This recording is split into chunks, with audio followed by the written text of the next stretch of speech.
ওনার মতো মন আমার মনে হয় অনেক হিরোইনেরই ছিল না।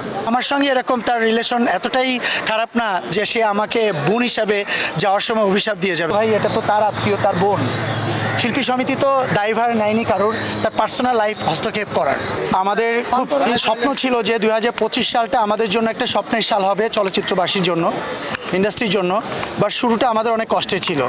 পরপর দুদিনের ব্যবধানে আমাদের দুজন প্রিয় মানুষকে আমরা হারিয়েছি। আমি যখন ইন্ডাস্ট্রিতে আসি আমাকে তো মনে আছেন দীপজল সাহেব, উনি আমাকে নিয়ে আসে ইন্ডাস্ট্রিতে, আমাকে 1 বছর ফুলবাড়িয়াতে রেখে। তো তখন দীপজল সাহেবের একটা ছবি শুটিং চলছিল তখন, প্রবীরদা। তা আমি তো সবসময় টেলিভিশনে দেখেছি, কখনো সরাসরি দেখি নাই। তা চাচু আমাকে বললো যে যা দোয়া চেয়ে, যেহেতু তোর প্র্যাকটিস চলছে সামনে শুটিং। তা আমি তার কাছে দোয়া চাইতে গেলাম। তখন উনি আমাকে দোয়া করলো এবং উনি আমার প্রেজেন্সি দেখে অনেক বেশি অ্যাপ্রিসিয়েট করলেন আর কি, যে তোমার মতো ছেলেই ইন্ডাস্ট্রিতে আসা দরকার এরকম। তোর পর থেকে দাদার সঙ্গে আমার মোটামুটি ভালো একটা রিলেশন বা বন্ডিং হয়ে যায়। আমি আমার ছবিগুলো যখন হয় এবং যখন আমি শিল্পী সমিতিতে আসি নেতৃত্ব দিতে, তখন তার কাছে আমি প্রথম দোয়া চাই যে দাদা আমি তো দাঁড়াচ্ছি, আমার জন্য দোয়া করবেন। উনি জিজ্ঞেস করলো কোন পোস্টে দাঁড়াচ্ছ তুমি? তা আমি বললাম তো আমার তো ফার্স্ট টাইম, আমাকে ফারুক ভাই, মিশা ভাই, জায়েদ ভাই, দীপজল চাচু সবাই আমাকে এক্সিকিউটিভ মেম্বার হিসেবে দাঁড়া করাচ্ছে।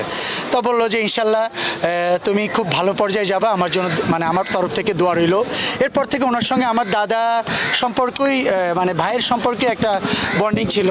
পরবর্তীতে তো এর ভিতরে মানে আমাদের অঞ্জনা আপু সবার ভালোবাসার মানুষ, আমি অনেক বেশি রেসপেক্ট দিয়ে বলছি, ওনার মতো মন আমার মনে হয় অনেক হিরোইনেরই ছিল না ওনার জামানায়। উনি এমন একটা মানুষ ছিলেন, আমার এখানে সহশিল্পী থেকে শুরু করে সিনিয়র শিল্পী যারা ছিলেন সবার সঙ্গে সমানতালে ভালোবাসা বিনিময় করে চলেছেন এবং যতদিন পর্যন্ত ইন্ডাস্ট্রিতে ছিলেন ততদিন সবার ভালোবাসা অর্জন করেছেন। উনি আমাকে ভাই বলে সম্বোধন করতো।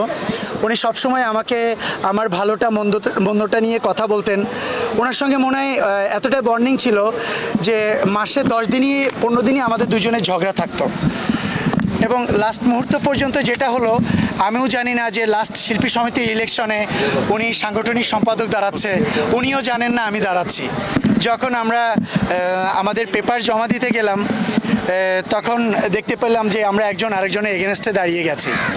বাট যখন আমি জয়লাভ করি তখন ওনার সঙ্গে আমার একটা মিসআন্ডারস্ট্যান্ডিং হয়, উনি আমার সঙ্গে কথা বলা বন্ধ করে দেয়। আমি ওনাকে অনেকবার রিকোয়েস্ট করেছি এবং মাপ চেয়েছি যে সিরিয়াসলি আপু এই পদটি হচ্ছে আপনার আমার, আমি আপনার হাতে তুলে দিলাম, মানে আমি তুমি মিলেই পদটা নিয়ে কাজ করব। এরকম অনেক স্মৃতি দুজনের আছে। এই লাস্ট তো সেদিন মারা যাওয়ার প্রায় 1 সপ্তাহ আগে মিস অ্যান্ড মিসেস বাংলাদেশ হচ্ছিল এই ফ্লোরে, দুজনে আমরা জাজ হিসাবে কাজ করেছি। ওখানে একজন পার্টিসিপেট মেয়ে, তার সঙ্গে আমাকে পারফর্ম করার জন্য উনি জোর করে স্টেজে আমাকে তুলে দিয়েছিল। তো সো অনেক স্মৃতি দুজনের আমার আর তার, আমি তার কাছে অনেক ঋণী। আমার প্রথম নির্বাচনে উনি আমার পাশে ছিল।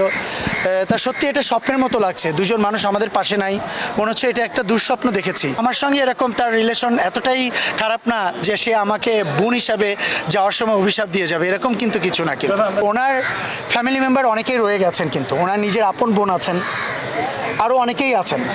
তাদের সঙ্গে আমরা কথা বলেছি, তারা যদি কোনো পদক্ষেপ নিত তাহলে শিল্পী সমিতি সেখানে তাদেরকে সহযোগিতা করত।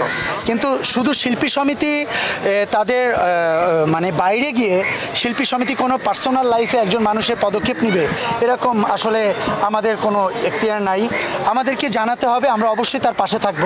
আর এদিকে একটা ব্যাপার আছে, যেহেতু উনি জাতীয় চলচ্চিত্র পুরস্কার পেয়েছেন, গভর্নমেন্টেরও একটা ব্যাপার আছে, সবাই মিলে যদি আমাদের শিল্পী সমিতিকে সাপোর্ট চাইতো অবশ্যই আমরা শিল্পী সমিতি হিসাবে আমরা সাপোর্ট করতাম। উনি এরকম বলেছে শিল্পী সমিতি পদক্ষেপ নিলে আমি পাশে থাকতে পারি, কিন্তু ভাই এটা তো তার আত্মীয়, তার বোন। শিল্পী সমিতি তো দায়ভার নেয়নি কারোর তার পার্সোনাল লাইফ হস্তক্ষেপ করার। আমাদের কাছে অনেক প্রশাসনের লোকজন, স্বরাষ্ট্র মন্ত্রণালয় বলেন, এরপরে তথ্য মন্ত্রণালয় বলেন, অনেক জায়গা থেকে আমাদের সঙ্গে যোগাযোগ করার চেষ্টা করেছে। বিষয়টা নিয়ে আমরা বলেছি যে আমরা আপনাদের সঙ্গে আছি এবং আপনারা যদি কোনো পদক্ষেপ নেন অবশ্যই আমরা আপনাদের সর্বোচ্চ চেষ্টা করে আপনাদের পাশে থাকবো।